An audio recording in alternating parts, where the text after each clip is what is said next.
Bonjour à tous, c'est Antoine et aujourd'hui j'espère que vous aimez le sang, les trahisons et les blonds peroxydés parce que je suis là pour vous parler d'House of the Dragon, la série spin-off de Game of Thrones qui débarque en France sur OCS. Alors avant même d'entrer un peu dans le détail de ce premier épisode, je pense qu'il est primordial de remettre un peu de contexte autour de l'arrivée de cette série, histoire de bien rappeler qu'on fait face ici à un petit parcours du combattant.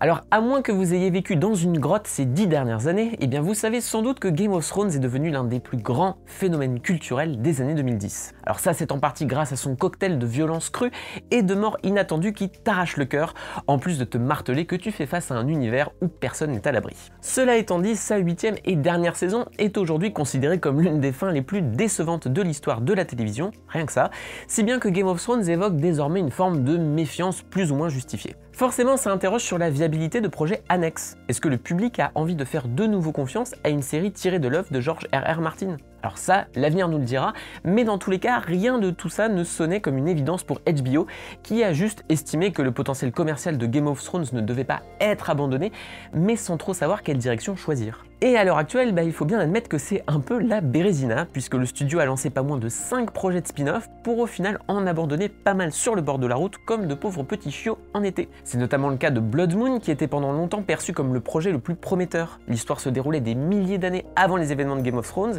et aurait dû développer la jeunesse des marcheurs blancs. Mais le pilote qui a été tourné, faut bien comprendre quand même, a été très mal reçu par HBO qui a tout bonnement coupé le cordon. Il faut donc bien comprendre qu'House of the Dragon peut en soi être perçu comme une série un peu miraculée et qui a donc tout intérêt à faire ses preuves auprès du public. Mais soyez rassurés, House of the Dragon est on ne peut plus prometteur et s'impose même comme la meilleure option possible pour un premier spin-off. D'un côté, on est plongé dans un contexte et un modèle narratif pas si éloigné de celui de Game of Thrones, mais l'ensemble a aussi ses spécificités et ses subtilités plaisantes qui le différencient de son modèle. Pour les besoins de cette vidéo, je vais principalement me concentrer sur l'épisode 1, qui sera déjà sorti au moment de ce tournage, mais sachez qu'on a eu la chance de pouvoir découvrir les 6 premiers épisodes de la série, donc je vais quand même me permettre d'avoir un regard un peu plus global sur ce que j'ai pu voir pour le moment, mais promis, ce sera sans spoilers. Alors déjà, de quoi parle House of the Dragon? Eh bien c'est l'adaptation d'une partie de Feu et Sang, l'un des ouvrages de George R.R. Martin qui raconte le parcours de la dynastie Targaryen bien avant les événements de Game of Thrones. Et pour être plus précis, la série s'attarde sur l'épisode de la Danse des Dragons, une guerre civile née d'une scission en 2 clans de la famille Targaryen près de 170 ans avant la naissance de Daenerys. C'est cet événement qui est responsable de l'affaiblissement de la famille et de la disparition massive des dragons sur le territoire de Westeros. Et si la danse des dragons a été vaguement évoquée dans Game of Thrones, tout le parcours de Daenerys portait déjà en lui la déchéance d'une famille à laquelle elle essayait de redonner sa gloire d'antan. Et c'est justement ce qui me plaît beaucoup dans House of the Dragon. En tant que préquel de Game of Thrones, on sait qu'on fait face à une pure tragédie qui ne peut que très mal se finir. Et sur ce point, la saison 1 réussit pour le moment à créer un vrai bouillonnement de façon extrêmement maligne. Il y a finalement assez peu de grands élans épiques, mais une plongée très politique et intime dans les arcanes du pouvoir. En fait, House of the Dragon retrouve ce qui avait fait le génie de Game of Thrones à ses débuts. Chaque scène s'accorde à développer des dynamiques entre personnages, entre familles et entre rivaux pour mieux construire une sorte de zone grise qui entoure des protagonistes jamais pleinement positifs ou négatifs. Et c'est d'autant plus intéressant qu'House of the Dragon débute sur le règne de Viserys Ier, un roi qui cherche tellement la paix et la concession qu'il en devient forcément un petit peu tiède et pathétique dans l'univers sans foi ni loi de Westeros. Alors que bon, a priori, c'est bien de vouloir contenter tout le monde, mais juste a priori. Et à vrai dire, ce point de départ est même en accord avec une problématique plus globale de la série, qui passe après les nombreuses polémiques qui ont émaillé la vie de Game of Thrones, notamment en ce qui concerne la gratuité de ses scènes de sexe et de violence sexuelle, et plus généralement son regard parfois assez complaisant sur sa violence extrême.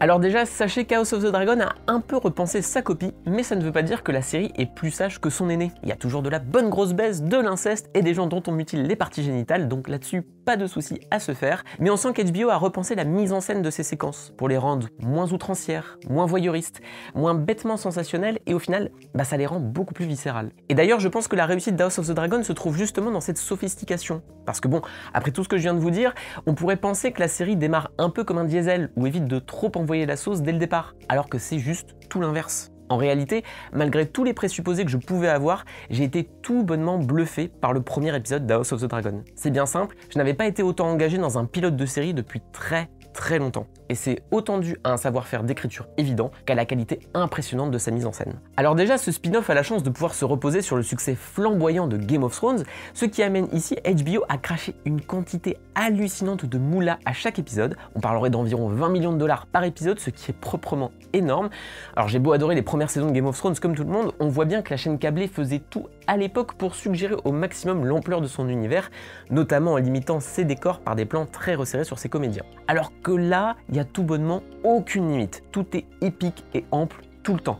Les décors sont somptueux et surtout, la réal évite le piège commun des séries télé qui alternent un simple plan d'exposition sur un lieu avec un gros plan sur un acteur. Au contraire, House of the Dragon sait toujours créer des subtilités d'échelle, se rapproche ou s'éloigne des corps pour mieux les positionner dans l'espace. Et en fait, ça peut paraître bête dit comme ça, mais c'est de cette façon que se jouent les enjeux géopolitiques de la série. Je vais vous donner un exemple parlant qui intervient dans les toutes premières minutes du pilote. On assiste à un conseil royal où la caméra prend bien le temps d'introduire le roi Viserys et sa cour, sauf qu'il y a un siège vide, et que ce siège vide dérègle complètement l'équilibre visuel de la scène. Or, ce siège vide appartient à Daemon, le frère de Viserys, qui va lui aussi dérégler le système autour de lui. En bref, si je vous dis tout ça, c'est parce que House of the Dragon a la possibilité de stratégiser très vite sa mise en scène, de sorte à ce que ces longues scènes de dialogue, qui pouvaient parfois être assez pénibles dans Game of Thrones, faut pas se mentir, définissent en permanence ses personnages et leur richesse. En plus, tout ce beau monde est servi par un casting franchement canon. Alors bien sûr, il y a Matt Smith qui parvient à jouer les mecs joyeusement détestables avec Daemon, tout en offrant une fragilité qui l'éloigne de la caricature de psychopathe. Mais je trouve également la jeune Millie Alcock très impressionnante dans la peau de Rhaenyra, fille du roi et protagoniste majeure du récit, qui découvre ses capacités de leader en même temps que sa soif de pouvoir. Mais c'est surtout Paddy Considine qui tire son épingle du jeu dans la peau de Viserys, parce qu'il embrasse toute la dimension amère et triste d'une série sur la chute d'un empire. Et ça m'amène justement à ce qui rend pour moi la série aussi prometteuse. En étant conscient de son sujet et de sa direction, House of the Dragon est avant tout une série sur le temps. Un temps qui ne peut que nous filer entre les doigts, marquer notre obsolescence et qui, malgré tous nos efforts pour l'endiguer, ne peut qu'annihiler au fur et à mesure notre place dans l'histoire. Il est bon pour ça de préciser qu'House of the Dragon a pour showrunners Ryan Condal et surtout Miguel Sapochnik. C'est important parce que Sapochnik a réalisé certains des épisodes les plus importants de Game of Thrones, à commencer par le dernier épisode de la saison 6, Les Vents de l'Hiver, qui est souvent salué pour sa séquence tout en montage alterné pour illustrer le plan machiavélique de Cersei et sa prise de pouvoir explosive à Port-Réal. Sur ce point, sachez qu'House of the Dragon fait la même chose, mais en mieux, à commencer dans une scène de naissance assez glaçante où des décisions très dures doivent être prises pendant que se joue en parallèle un tournoi. Sapochnik profite de ces alternances de scènes et surtout de quelques coupes très bien senties pour justement renforcer les dilemmes des personnages et le fait que leurs prises de décision sont tiraillées entre de pures considérations émotionnelles et humaines et un calcul politique. Et à vrai dire, sur l'ensemble des 6 épisodes qu'on a pu voir, c'est là que la série m'a le plus impressionné. Contrairement à Game of Thrones, qui collait au basket de ses protagonistes au fil de ses 8 saisons, ce préquel choisit d'opter pour des ellipses, qui passent leur temps à redéfinir le statu quo et à accentuer les non-dits et les rancœurs qui s'enracinent petit à petit. Mais mieux encore, ce type de mise en scène permet aux showrunners de beaucoup plus assumer des métaphores filées et des symboliques purement visuelles. Ça donne énormément de corps à la série, mais la dote surtout d'une ironie rarement exploitée par Game of Thrones de cette manière. Alors je vais pas trop en dire, mais je trouve très belle l'idée que le trône de fer lui-même engendre la mutation physique d'un personnage qui progresse d'épisode en épisode. Le pouvoir corrompt littéralement dans House of the Dragon, et ce n'est pas un hasard si la figure du rat se met à contaminer progressivement ses décors. Le verre est dans le fruit comme on dit,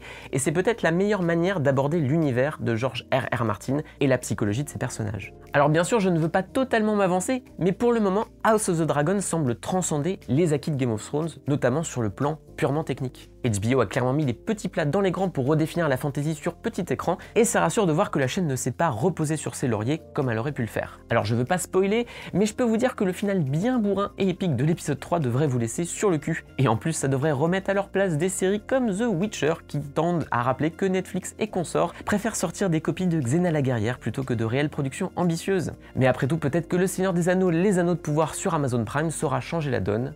Réponse dans quelques semaines.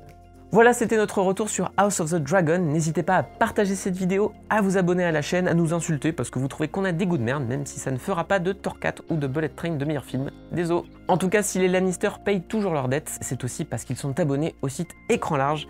En effet, pour quelques euros par mois, si vous en avez les moyens bien entendu, on vous offre un accès exclusif à plusieurs articles par semaine, qui sont des dossiers approfondis sur des films qui dépotent, comme Fist, Summer Wars ou The Eye. Ça nous aide à être plus libre financièrement et donc moins dépendant de la publicité. Le lien vers cet abonnement est en description, et sur ce, je vous laisse et vous dis à très bientôt sur Écran Large. Ciao!